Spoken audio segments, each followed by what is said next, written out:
So many of you will be able to relate to this. Checked every weather forecast known to man last night, and everything was showing promise of a really good sunrise. So as you do, I packed up all my gear, got everything ready, batteries charged, and went to bed, set the alarm clock. So, opened the curtains this morning and was met with complete blanket cloud.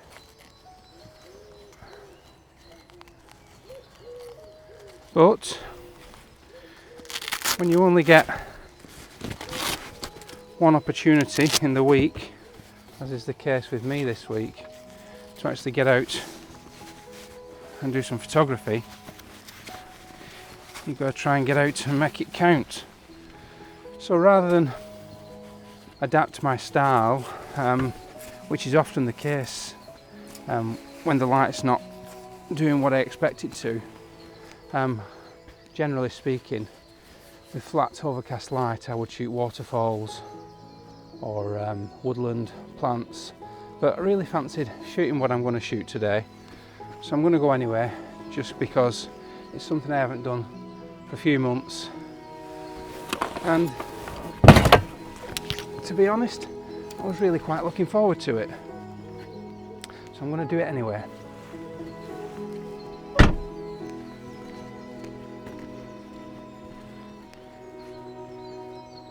Now I just want to say a big thank you to everybody that commented on the last video that I produced at New Brighton Lighthouse.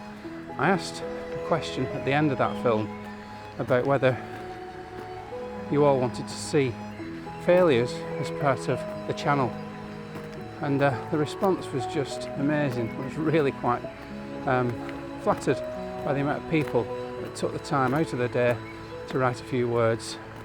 And a lot of those words were really encouraging, and yeah, I was pretty flattered by it all. Now, going back to that, it looks like today might just be one of those days.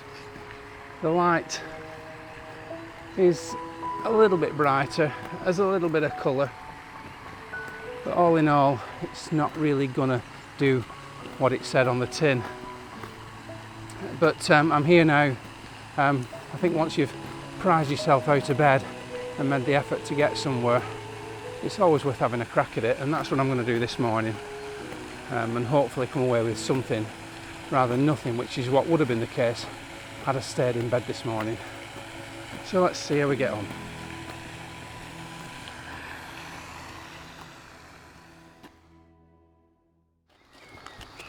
I fear I'm going to get attacked.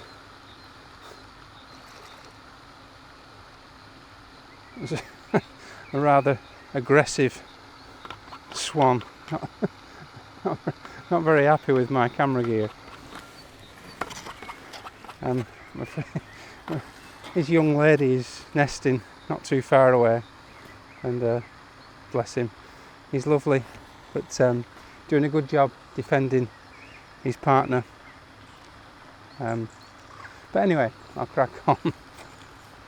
So, similar to a video I made last year at my local nature reserve, I've come this morning to Astley Park in Chorley, and I've been here before. It was the location where I shot shooting stock in spring, and I thought I'd come back this morning because I know that the site's really good for mute swans, and my plan was to shoot them in this lovely golden light, get some nice backlighting, water driplets off the beaks, get the feathers backlit, and I had real high hopes for some lovely images. But like I say, the light doesn't always do exactly what you want it to, and I could have adapted what I was shooting this morning. I could have gone and shot something else completely different, but I packed my bag and I really wanted to come and just spend a relaxing morning just shooting stuff on a local pond. Anyway, I'll spend some time with my friend here, who's still pecking away at the feet of my tripod, and try and get some shots. Yes, good morning to you as well. So while my friend here is trying his best to eat everything that I've brought, I'm going to talk a little bit about kit. Actually, before I do that, I just want to point out that although this swan is showing quite aggressive behaviour, I'm not that close to the nest. The female sat on the nest probably about, I don't know, 100 yards out from where I am, and she's completely at ease. She's got her head down and she's just resting up. This fella's obviously defending his territory, and it's the whole lake, so anyone that comes near this lake is going to get his attention, including the other two swans that's around in the background. I think they're probably last year's juveniles, and the minute they get onto the lake, he's off. So yes, we know you don't like us being here. Anyway, so let's talk about kit. I've got my 500mm lens and my Canon EF 1DX camera on the back. Now I know these are not for everybody, they're a lot of money, but I have built up to this over many years, and it is my pride and joy. It's one of the nicest things I've ever bought, photographically speaking. But having said that, you don't necessarily need one of these if you're using a camera with a crop sensor. For example, a 300mm lens will give you a focal length of 480mm, so you're not going to be far short of what I've got here.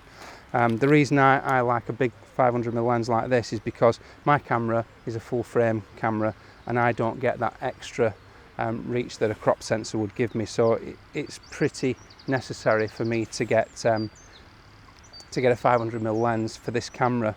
I sometimes use a 1.4 converter as well, but obviously that has a lot of implications on light, and on a day like this where there isn't much, I'm probably not going to be able to use it. I've got the angle finder C just on the back, just to help me when I'm framing up. I like to get the camera really low down as much as possible. It helps to give a lovely intimate view of all the birds that's on the lake here. And I've said this before, kneeling pads are essential. You don't want to spend 2 hours on your bare knees on concrete or soil, sludge or whatever, when you're doing this sort of thing. You just can't stand it. So tiling, knee pads are brilliant for this, and I've had them a couple of years now and I won't be without them. So that's pretty much the basic kit. Obviously I've got the Gitzo tripod that goes nice and wide on the floor. Sometimes I use a bean bag, but today I'm going with the tripod. It is actually nicer to get lower. The lower you can get to the subject, the better it is. But over a distance, like I say, with a 500mm lens, you can give the impression that you're actually really low to the water. But if you can actually get the lens on the water, that's better still. And I know some photographers will actually go to the extent of taking a raft out onto the lake, but I don't think Chorley Borough Council will be happy if I took a raft on here today. I think it would be a health and safety nightmare. So that's pretty much it. My friend's sailing off there. As I said, one of the other birds has come onto the lake now, and he's going. But I think there could be some opportunities there, because if they get too close, he's going to have a right go at those, and we might just get an opportunity where he chases them across the lake, and that would be really quite something. So I'm just going to sit back and wait and see what happens. Be reactive, as they say.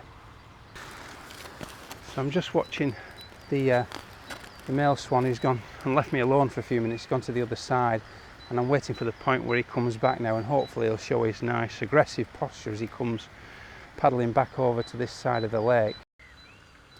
So the male swan is coming towards me now with his usual aggressive style. He's seen this young swan in front of me here, and he's zooming towards me. The camera's set at ISO 250 at the moment. I'm on AI servo and single shot, tracking him as he comes along. I've got the focusing point just set off to the one side, so that I can enable that he travels into the frame rather than out of it. You see there, he's zooming along after that other swan that he really doesn't like. Unbelievable. As the saying goes, always expect the unexpected, and I've said that before. I was just minding my own business, waiting for something to happen, and I did think it was odd that the male swan, the aggressive one, wasn't too bothered about one of the younger birds that was on the lake. Now he's got his female behind me on the nest, and I was just sitting here watching it. Unfortunately, the camera wasn't rolling, and he's just started to mate with this other swan. So he's got two ladies on the lake. So the other one that's over there is chasing is obviously a rival young male, and this one here clearly is a female that's at the back of him. I did grab some shots, and unfortunately I wasn't filming, but I'll put that sequence up now.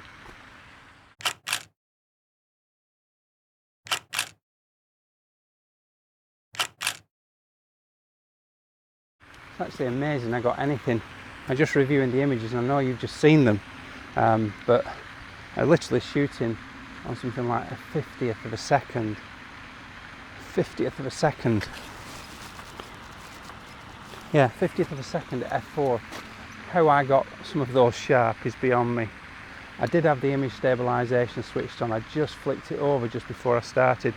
Often when you're using a camera on a tripod, the image stabilisation can introduce shake, so it can be important to have it switched off. But I did notice when I was looking through the camera a little earlier on that there was a slight bit of vibration when I was using the autofocus and pressing the shutter button. So I just put that on just in time before that bit of action started. Now the background to the image isn't that great, I have to say. The light isn't that great, just really did not expect that. So I'm 2.5 hours into my morning session, and I get the feeling that the activity's dropped off. This cob swan here, the male, is certainly more interested in me than he is in anything else. The light's improved slightly, but definitely the activity is not as good as it was earlier on, and it's generally like that with wildlife. The peak is always first thing in the morning when everybody's settling in for the day. So I've given it another 40 minutes and nothing's really changed. The light has improved slightly in that respect, but I didn't get the dawn light that I was really hoping for. I think they're alright. They're not what I would call jaw-dropping shots. They're not what I expected. But yeah, that's photography, unfortunately. Sometimes it goes your way and sometimes it doesn't. The male swan, well, I think he's well and truly had enough of me. Just 2 minutes ago he was really having a go at me whilst I was trying to do a little piece of camera. It just wasn't happening, I had to move. But he's off back chasing his other rival at the moment. The cafe opens in about 10 minutes, so it's time for a coffee, call it a day, and reflect on the morning. But all in all, I've enjoyed it. I hope you have too. So yeah, until next time, please subscribe, give me a thumbs up, and I'll see you all again soon. Bye for now.